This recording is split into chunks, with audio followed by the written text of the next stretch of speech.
Revisão Final Concursos. Afiando o conhecimento para cravar a sua vaga. Olá, concurseiro e concurseira de todo o Brasil! Sejam muito bem-vindos a mais um episódio do Revisão Final Concursos. Eu sou o Milton Santos e hoje vamos continuar nossa análise da Lei 8112, com um tema que com certeza estará na sua prova, o regime disciplinar. Exatamente, Milton. Eu sou a Carolina de Jesus e hoje nosso objetivo é desmistificar esse assunto. Falaremos sobre as responsabilidades do servidor, as penalidades que podem ser aplicadas, como funciona o temido processo administrativo disciplinar, o PAD, e as infrações que podem levar até mesmo à demissão, como o abandono de cargo. É um guia completo para você não errar nenhuma questão sobre isso. Pegue seu material de anotação, porque vamos passar pelos artigos mais importantes e, claro, fazer questões simuladas no estilo da sua prova. Vamos começar? Bloco 1. Das responsabilidades do servidor. Artigo 121. Perfeito, Milton. Para começar, vamos falar de um ponto que é a base de tudo, as responsabilidades do servidor. O artigo 121 da lei é muito claro. O servidor responde civil, penal e administrativamente pelo exercício irregular de suas atribuições. É isso mesmo, Carol. E a regra de ouro que o candidato precisa levar para a prova. As sanções civis, penais e administrativas poderão cumular-se, sendo independentes entre si. Ou seja, um mesmo ato pode gerar 3 punições diferentes em 3 esferas diferentes. Exato. Por exemplo, um servidor que desvia dinheiro público. Ele responderá administrativamente com um PAD, que pode levar à demissão. Responderá penalmente pelo crime de peculato e responderá civilmente, tendo que ressarcir o valor desviado aos cofres públicos. Mas, Carol, toda regra tem sua exceção, e é aí que a banca tenta pegar o candidato. A responsabilidade administrativa do servidor será afastada no caso de absolvição criminal que negue a existência do fato ou sua autoria. Ponto perfeito, Milton. Se o juiz criminal disser este fato não aconteceu ou não foi este servidor o autor, a administração não pode mais punir por aquele ato. Mas atenção, a absolvição criminal por falta de provas, por exemplo, não impede a punição na esfera administrativa. Vamos testar isso? Sebrasp 2025. Com fundamento na Lei nº 8112 de 1990, julgue o item a seguir. Embora as sanções civis, penais e administrativas sejam independentes entre si, a responsabilidade administrativa do servidor é afastada no caso de absolvição criminal que negue a existência do fato ou sua autoria, certo ou errado.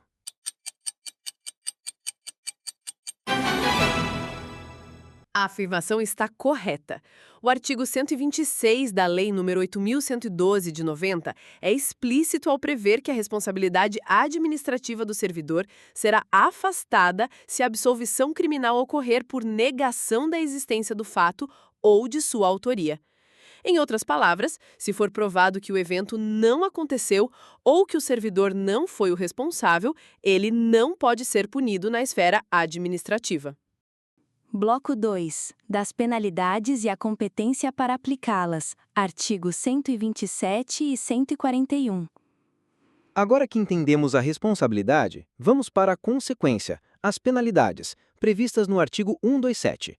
São elas, na ordem de gravidade: advertência, suspensão, demissão, cassação de aposentadoria ou disponibilidade e destituição de cargo em comissão ou de função comissionada. É fundamental memorizar essa lista, Milton. E alguns detalhes. A advertência é sempre por escrito. A suspensão não pode passar de 90 dias e, durante esse período, o servidor não recebe remuneração. E a demissão, que é a penalidade mais grave para o servidor ativo. Mas, Carol, quem pode aplicar cada uma dessas penas? O artigo 141 define essa competência, e isso cai muito em prova. Cai mesmo. Vamos resumir. A demissão e a cassação de aposentadoria ou disponibilidade são de competência do Presidente da República, dos presidentes das casas do Poder Legislativo e dos tribunais federais, e do Procurador-Geral da República. Essa competência pode ser delegada aos ministros de Estado. Certo. E a suspensão superior a 30 dias? Essa é de competência das autoridades administrativas de hierarquia imediatamente inferiores àquelas que mencionamos.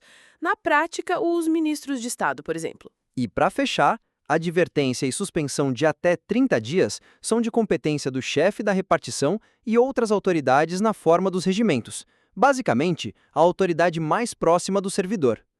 Vamos para mais uma questão. O Fiscar 2023. O regime jurídico dos servidores públicos civis da União, das autarquias e das fundações públicas federais prevê penalidades disciplinares.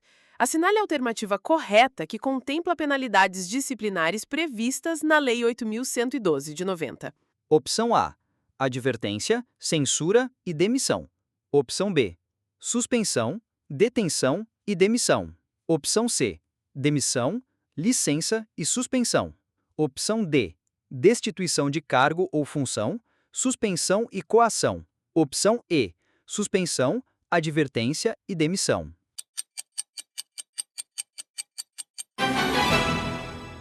A opção E está correta. Para responder essa questão, é preciso conhecer as penalidades disciplinares aplicáveis aos servidores públicos federais que estão previstas na Lei 8.112, em seu artigo 127. A alternativa E apresenta as 3 penalidades mais comuns. Advertência: aplicada por escrito quando o servidor viola alguma proibição ou não cumpre um dever funcional, desde que a infração não seja grave a ponto de justificar uma punição maior. Suspensão. Pode durar até 90 dias. A suspensão pode ser convertida em multa, obrigando o servidor a permanecer em serviço. Demissão: é a penalidade mais grave, aplicada em casos de infrações severas, como crime contra a administração, abandono de cargo e improbidade administrativa, entre outras. Vamos a mais uma questão. O FRJ 2023. O regime disciplinar previsto na Lei Federal nº 8.112 de 1990 trata de questões relacionadas à apuração e ao julgamento de infrações praticadas por servidores, bem como das respectivas penalidades aplicáveis em caso de transgressões. As infrações disciplinares podem variar desde faltas leves até condutas mais graves.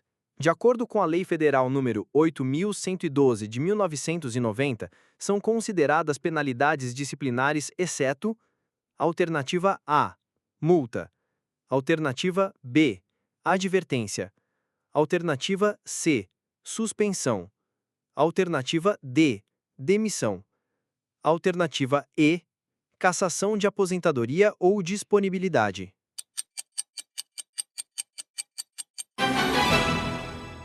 A questão aborda as penalidades disciplinares estabelecidas pela Lei nº 8.112 de 1990, o Estatuto dos Servidores Públicos Federais. Conforme o artigo 127 da lei, as penalidades disciplinares são advertência, suspensão, demissão, cassação de aposentadoria ou disponibilidade, destituição de cargo em comissão, destituição de função comissionada. Ao analisar as opções, percebemos que todas indicam penalidades previstas na lei, com exceção da opção A. Isso porque a multa não é uma penalidade disciplinar prevista expressamente na Lei nº 8.112 de 1990, tornando-a a resposta correta. Bloco 3. O processo administrativo disciplinar, PAD. Falamos em PAD anteriormente, então vamos entrar nele. O PAD é o instrumento para apurar a responsabilidade do servidor e aplicar as penalidades de suspensão por mais de 30 dias e todas as mais graves, como a demissão. Isso mesmo. E a primeira coisa a saber sobre o PAD é a sua comissão, prevista no artigo 149. Ela será composta por 3 servidores estáveis, designados pela autoridade competente. Um detalhe importante, Carol. O presidente da comissão deve ser ocupante de cargo efetivo superior ou de mesmo nível, ou ter nível de escolaridade igual ou superior ao do servidor acusado. A lei quer garantir uma certa paridade. Perfeito. E qual o prazo para a comissão concluir o PAD? O artigo 152 estabelece o prazo de 60 dias, contados da publicação do ato que constituiu a comissão. E atenção, pessoal! Esse prazo pode ser prorrogado por mais 60 dias em caso de necessidade. Ou seja, o prazo total, em regra, é de 120 dias para a conclusão dos trabalhos da comissão antes do julgamento pela autoridade. Certo. Mas e se o processo terminar e, tempos depois, surgirem fatos novos que podem inocentar o servidor punido? Entra a revisão do PAD, do artigo 174. Exatamente. A revisão é um processo filho do PAD, que pode ser aberta a qualquer tempo, a pedido do próprio servidor ou de ofício pela administração. E o ponto-chave que as bancas amam cobrar: a revisão não pode agravar a penalidade. Ela só serve para abrandar ou anular a pena, caso se descubra que a punição foi injusta. Não existe reformatio in pejus, reforma para pior, na revisão do PAD. Prontos para mais uma? Fundep, 2014. A revisão do processo disciplinar do servidor público federal, opção A, pode ser requerida até 10 anos depois de aplicada a pena disciplinar. Opção B, prescreve em 5 anos contados do trânsito em julgado da decisão disciplinar. Opção C, pode ocorrer a qualquer tempo. Opção D, deve ser requerida pelo interessado no prazo máximo de 20 anos contados da aplicação da pena.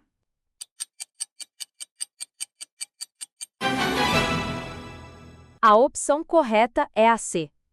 Para resolver a questão, é preciso ter em mente o artigo 174 da Lei nº 8.112/90, que diz: o processo disciplinar poderá ser revisto a qualquer tempo, a pedido ou de ofício, quando se aduzirem fatos novos ou circunstâncias suscetíveis de justificar a inocência do punido ou a inadequação da penalidade aplicada. A opção A está incorreta, porque o artigo é claro ao dizer que o processo pode ser revisto a qualquer tempo, e não em um prazo limitado. A opção B também está incorreta, ao tentar impor um prazo prescricional para a revisão do processo disciplinar, o que não existe na legislação. A opção C está errada pelo mesmo motivo da alternativa A.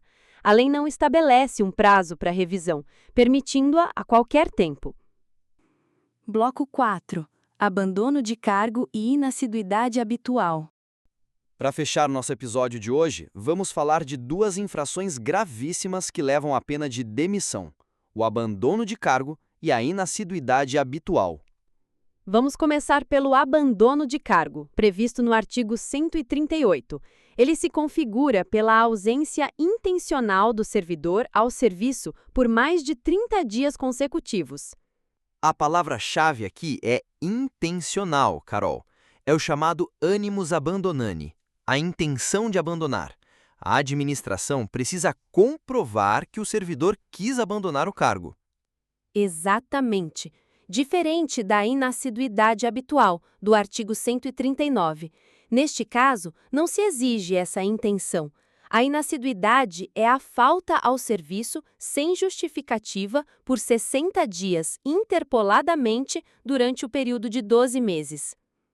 Ou seja, o servidor pinga as faltas ao longo do ano. Falta uma semana aqui, 3 dias ali. Quando a soma dessas faltas não justificadas atinge 60 dias dentro de um período de um ano, está configurada a inassiduidade. E o importante, Milton, é que para apurar essas duas infrações, a lei prevê um procedimento sumário, mais rápido que o PAD ordinário, mas ainda assim garantindo o contraditório e a ampla defesa. Última questão de hoje. Funiversa 2012.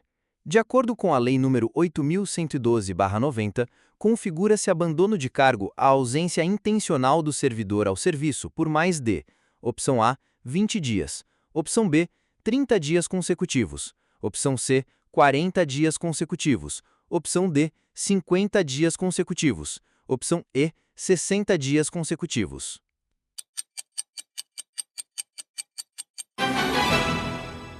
A opção correta é a B. A resposta para essa questão está diretamente ligada à Lei nº 8.112/90.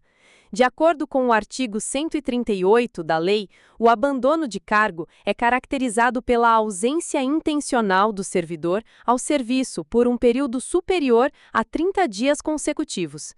Para complementar, é útil entender a diferença com a inassiduidade habitual, prevista no artigo 139.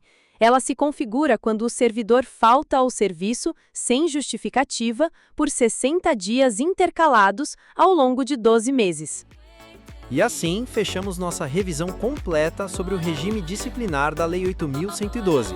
Passamos pelas responsabilidades, pelas penalidades e competências, pela estrutura e prazos do PAD e por duas das infrações mais cobradas. Foi um episódio denso, mas essencial para sua prova. A dica de ouro é: faça esquemas e tabelas comparativas. Compare as penalidades, os prazos, os conceitos de abandono e inassiduidade. A visualização ajuda a fixar os detalhes. Perfeito, Carol! Se este episódio foi útil para você, siga nosso podcast na sua plataforma de áudio preferida, compartilhe com seus amigos de estudo e nos envie suas dúvidas e sugestões. Um grande abraço, foco total nesta reta final e até a próxima revisão. Revisão Final Concursos. O ponto final na sua preparação.